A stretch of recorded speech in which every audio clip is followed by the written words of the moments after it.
अभी तुम देखो,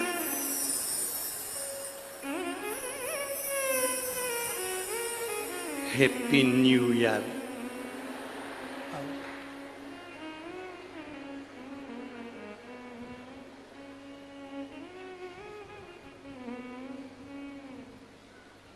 क्या कहे, बोले तो।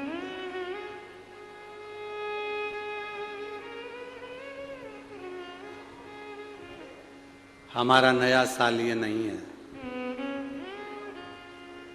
हमारा नया साल चैत्र महीने का जो आनंद है, जिसमें मेरे राघव जी प्रकट होते हैं, वो नया वर्ष है, वो नया वर्ष। और अब की बार तो आप लोगों के चौगनी खुशी होना चाहिए कि हमारे भारत की भूमि के अवध के राजा 22 जनवरी को बैठ रहे हैं।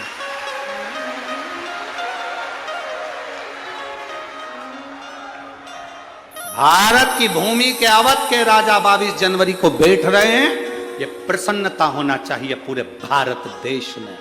अपने अपने दरवाजे को सजा लो, रंगोलियां डाल लो। जब राम आए थे तो दीपावली मनाई गई थी, वो दिवाली 22 जनवरी को मनना चाहिए। अवध में राम बैठे, समझ लेना कि अब हमारा राजा बैठ रहा है इस भारत की भूमि को संभालने के लिए। सहज नहीं, बस अब उसको बैठने में देरी नहीं है। खूब खुशियां मनाओ, आनंद पाओ। हमने भी सोचा है 22 जनवरी को जब राम जी अवध में बैठेंगे तो कुबेरेश्वर धाम को भी दियों से, लाइटिंग से, रेजर लाइटिंग से खूब सज्जित किया जाएगा। खूब सुंदर सुंदर आयोजन कुबेरेश्वर धाम पर भी 22 जनवरी को।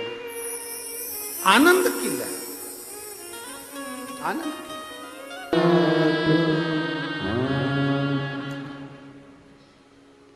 शिव कथा कह रही है, भगवान शंकर का संवाद कह रहा है। ब्रह्मा जी को थोड़ा सा अहम आया। अभी आपको कथा में कहा था कि अच्छा देखो, अच्छा मिलेगा। ब्रह्मदेव नहीं देख पाए। ब्रह्मा जी के भीतर थोड़ा सा अहंकार जागृत हो गया, अहम जागृत हो गया। ब्रह्मदेव के भीतर अहंकार। भगवान विष्णु से पूछा, रिटर्न बढ़ाओ। भगवान विष्णु से पूछा, आपके पिता कौन है? भगवान विष्णु ने कहा, मेरे पिता स्वयं देव अधिदेव महादेव, स्वयं शिव पिता। हाँ, परीक्षा करने के लिए, पिता को जानने के लिए एक पर्वत को घुमाया और उस पर्वत से शिवलिंग की आकृति उत्पन्न हुई।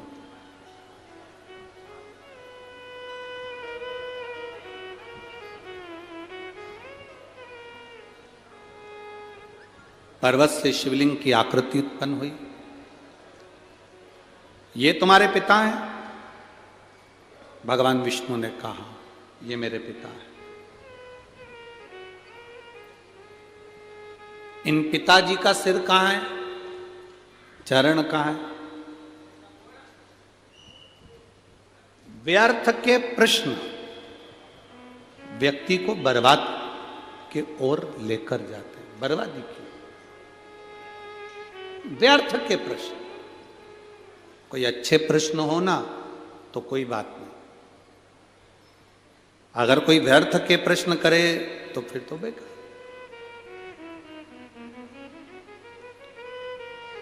जैसे कोई कह दे कि एक व्यक्ति ने, एक कॉलेज के टीचर ने अपने स्टूडेंटों से पूछा कि ये बताओ कि मेरे पिताजी सफ़ेद शर्ट पहनते हैं और मेरी माँ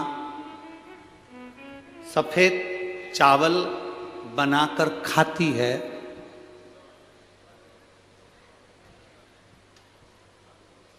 तो मेरी उम्र कितनी है?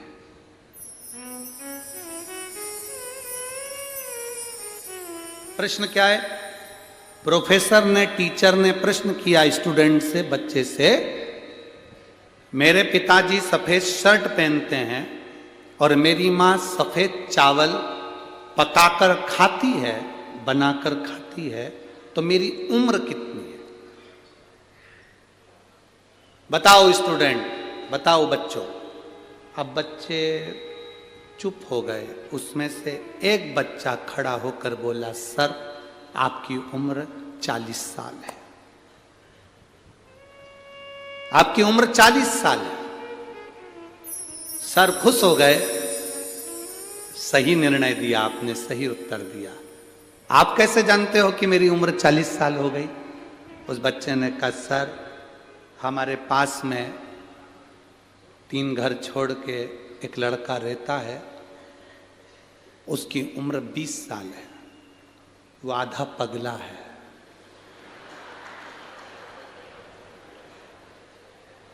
आपकी उम्र 40 साल है, मतलब आप पूरे पगले हो। ये कोई प्रश्न है? ये कोई प्रश्न है कि पिताजी सफेद कुर्ता पहनते हैं, सफेद शर्ट पहनते हैं, माँ सफेद चावल खाती है, तो हमारी उम्र बताओ। अब ब्रह्मा जी ने भी ऐसी प्रश्न कर लिया भगवान विष्णु से, तुम्हारे ये शिवलिंग तुम्हारा पिताजी है, इसका सिर कहाँ है, इसका पांव कहाँ है, बता। अब ऐसे फालतू के प्रश्न करोगे तो फिर बाद में कष्ट तो भोगना ही है।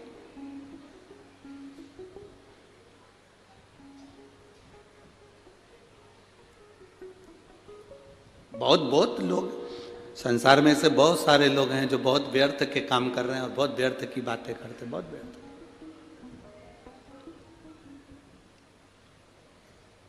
बहुत व्यर्थ की बात।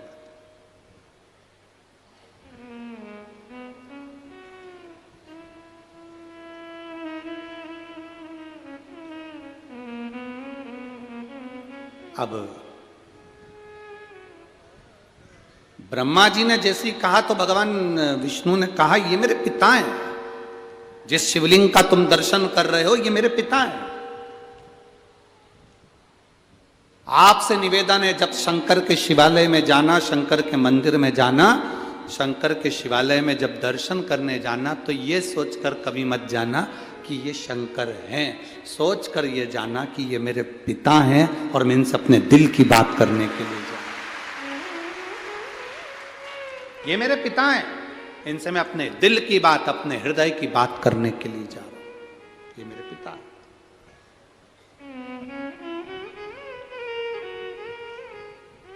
जब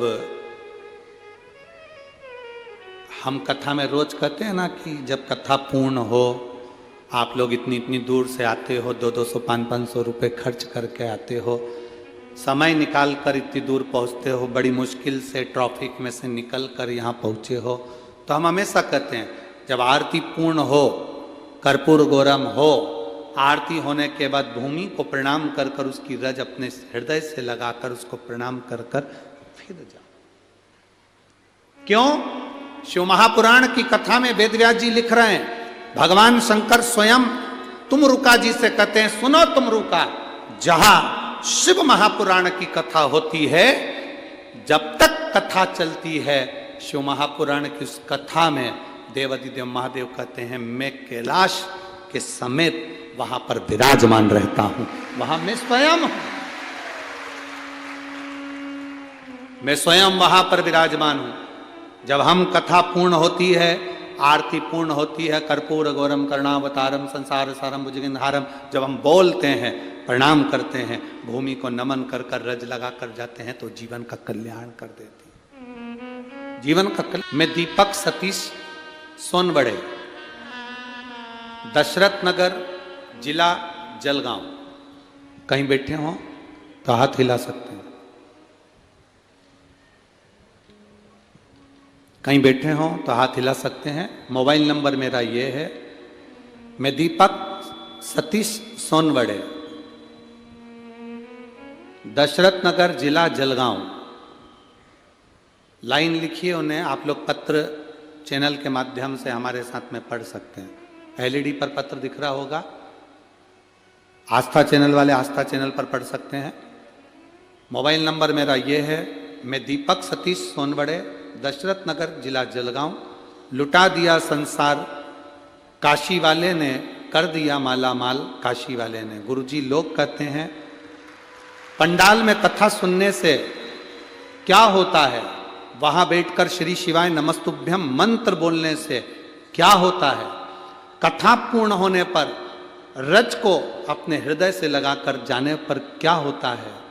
मैं बोलता हूं जो मंत्र बोलकर पंडाल में व्यासपीठ के सामने जो बोला जाता है वो दुनिया में कहीं नहीं हो सकता, वो यहां होता है। वह सब यहां होता है। गुरुदेव, मेरे भाई पिछले 2 साल से बैंक की नौकरी के लिए प्रयास कर रहे थे। कई समय से वो बैंक की नौकरी का एग्जाम भी दिए थे, पर उनका कभी रिजल्ट नहीं आया। गुरुदेव, सभी रिजल्ट कभी नहीं आए। मैंने उनसे कहा चल पंडाल में शिव पुराण की कथा है, वहां पर थोड़ा बहुत जो लोग कचरा पटक कर चले जाएं उसको उठाकर बोरी में भरकर कहीं साइड में रख देना, सेवा करना, जितना बन सके लोगों को पानी की बोतल भर के दे देना, पिला देना, जैसा बन सके उतनी सेवा करना। जब कथा चले 3 घंटे, एक जगह पर जहां जगह मिले वहां बैठकर सुन लेना। मेरे भाई ने मेरा कहना माना, मेरे साथ पंडाल में कथा सुनने के लिए आया। कल कथा का प्रथम दिन था। शाम के 4 बजे जब पंडाल में श्री शिवाय नमस्तुभ्यम का जाप आपने पहली बार, आप गुरुजी टीवी पर देखना, पहला जाप आपने 4 बजे कराया था। शायद आज भी पहला जाप 4 बजे ही हुआ है, ठीक है। कल आपने प्रथम जाप 4 बजे कराया था। जाप करते समय मेरे भाई ने और मैंने अपने भाई के नौकरी के लिए बाबा से प्रार्थना करी थी। गुरुदेव, 1 जनवरी 2022 को मेरे भाई ने एक एग्जाम दिया था बैंक का। कल मेरा भाई शाम को 4 बजे जाप करा और वहीं जाप करने के 20 मिनट बाद कॉल आ गया कि तुम्हारा ज्वाइनिंग लेटर घर पहुंच गया। मैं बाबा को यहां धन्यवाद देने के लिए आई हूं। ये शिव है। आप पत्र को अपने उस पर पढ़ सकते हैं। मैं दीपक सतीश सोनवड़े, दशरथ नगर, जिला जलगांव। मेरा मोबाइल नंबर ये है। मेरा ज्वाइनिंग लेटर मुझे मिल गया। ये शिव कृपा, योग घड़ी, शंभु शिव तत्व है। उससे जो कहा वो सुना। एक पत्र बड़ा सुंदर आया।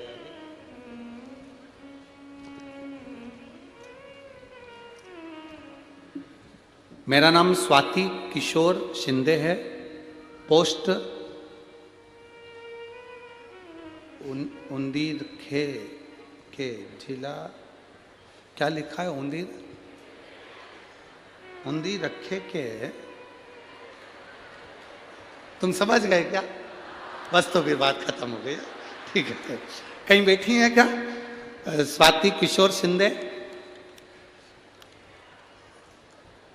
कहीं बैठी हो तो हाथ हिला सकती हैं। मेरा नाम स्वाति किशोर शिंदे। आप लोग पत्र मोबाइल पर और आपके टीवी पर स्क्रीन पर पढ़िए साथ में। मेरा नाम स्वाति किशोर शिंदे है, जिनका फोटो भी लगाया गया है। अगर वो आई हो तो हाथ हिला सकती हैं, ठीक है। पोस्ट डैश डैश डैश, ठीक है। जिला जलगांव, महाराष्ट्र, तहसील पारोला। मोबाइल नंबर ये। 2022 में जुलाई के महीने में पता चला कि मेरे शरीर में गठान हो गई। गठान का इलाज चल ही रहा था कि शरीर में बहुत सारी गठान हो गई। बहुत सारी गठान देखी तो शरीर बहुत बुरा सा लगने लगा। हम डॉक्टर को दिखाने के लिए गए तो जब ख्याल आया कि इसको डॉक्टर को दिखाना चाहिए, क्योंकि गले में गठान और बड़ी सी हो गई थी। दिखाया। धूलिया में सिद्धि विनायक अस्पताल में चेक कराने के लिए गए। डॉक्टर ने कहा 1 गठान निकालना पड़ेगी, उसकी चेकअप होगा। गठान निकाली गई, चेकअप के लिए भेजी गई तो ब्लड कैंसर था, और ब्लड कैंसर भी 4th स्टेज का था। आप लोग पत्र में पढ़ रहे होंगे, पत्र में लिखा है 4th स्टेज का कैंसर है। फिर डॉक्टर ने कहा तुम्हें केमो लगाना होगा। फिर नासिक के श्री गुरुजी अस्पताल में गई, वहाँ भी जांच करी जांच करने के बाद डॉक्टर ने कहा कि 6 केमो लगेंगे। फिर मैंने 2022 अगस्त में पहला केमो लिया। फिर घर आकर किसी पड़ोसन से कहा, पड़ोसन ने कहा कि मंदिर जाया करो, बाबा से प्रार्थना करो, चढ़ा हुआ जल लाकर आचमन करा करो, बेलपत्र भी खाया करो। मैं वैसे ही करती गई। पड़ोस वाले कहते थे सीहोर जाओ, बाबा का रुद्राक्ष लेकर आओ। हम गए, बाबा का रुद्राक्ष लाए, विनती करी और विनती कर कर बाबा का रुद्राक्ष लेकर जब आए, विनती कर कर उस रुद्राक्ष का वर्णन क्या करें गुरुदेव, तांबे के कलश में गलाना, शिव जी को जल चढ़ाना। और बाबा की कृपा से बाबा ने ऐसी कृपा करी, आज दूसरी बार जांच करने के लिए गई तो डॉक्टर ने कहा तुम्हारे शरीर में कैंसर नहीं है। बाबा की कृपा से प्रणाम करने के लिए। ये शिव है, औघड़ी शंभु। मेरा नाम स्वाति किशोर सिंधे है। मैं ठीक है, और जलगांव, जिला जलगांव, तहसील पारोला, महाराष्ट्र की रहने वाली हूँ। और पोस्ट मोबाइल नंबर ये है। नाम तुम पढ़ लो, दिखाओ रे दिखाओ जरा चैनल वालों, गांव का नाम दिखाओ। पोस्ट नाम पढ़ो। जितने लोग टीवी पर देख रहे हो, एलईडी पर देख रहे हो, तुम वहीं से चिल्ला के बोलो कौन सा नाम है। उन्दी। अब इनने क्या लिखा है वो पढ़ो तुम पहले तो, टीवी पर हो। ठीक है, तुम समझ गए ना। हाँ ठीक है। कहां गिरे? उंदीर के ले। हाँ ठीक है। शंभु शंभु। एक ने तो पत्र रुमाल पे लिखा है, धुला हुआ है, नहीं तो मालूम पड़े ऐसे ही भेज दिया हो। पत्र लिखा उन्होंने।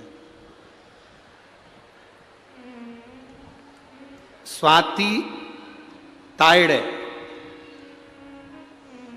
पारस से हूं, कहीं बैठी हो तो हाथ हिला सकती है। ठीक है। उन्होंने पत्र में लिखा है मुझे ब्रेन का प्रॉब्लम था, बहुत ज्यादा तकलीफ थी ब्रेन की। ब्रेन का जब प्रॉब्लम था, डॉक्टर के हिसाब से बहुत बड़ी बीमारी थी, पर मैं बाबा को क्या वर्णन करूं। शिव पर चढ़े हुआ जल पीना प्रारंभ करा, मेरी सारी दवाइयां बंद हो गई, मेरी किडनी ने भी काम करना चालू कर दिया। मैं बाबा को नमन करने के लिए पत्र, ठीक है, रुमाल। शिव तत्व को जानना क्या होता है। शिव महापुराण की कथा में बैठकर जब हम स्तुति करते हैं दिल से, आप आयो बहुत दूर दूर से आयो, 100 रुपये 50 रुपये 500 रुपये खर्च कर कर आयो, बड़ी मुश्किल से जगह मिली, बैठ भी गए, आखिरी तक कथा का स्मरण कर कर उससे दिल की बात कहकर हम जाए।